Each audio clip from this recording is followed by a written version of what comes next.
So hari ni kita nak solat Jumaat dekat Masjid Nabawi. Pukul 9 pagi kita dah gerak pergi masjid sebelum gate tutup. Sekarang 11 degree Celsius. Dan dah pakai heat tech. Kita pakai sweater lagi. Terasa kesejukan dia. Sebab kita nak duduk sampai Zohor, jadi kita dah sediakan apple dengan biskut. Takut masuk angin.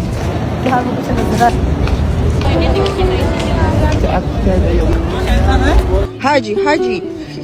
Itu tak sejuk, dia sejuk yang tenang, sangat-sangat tenang. Jalan sampai gate 336, kita masuk masjid.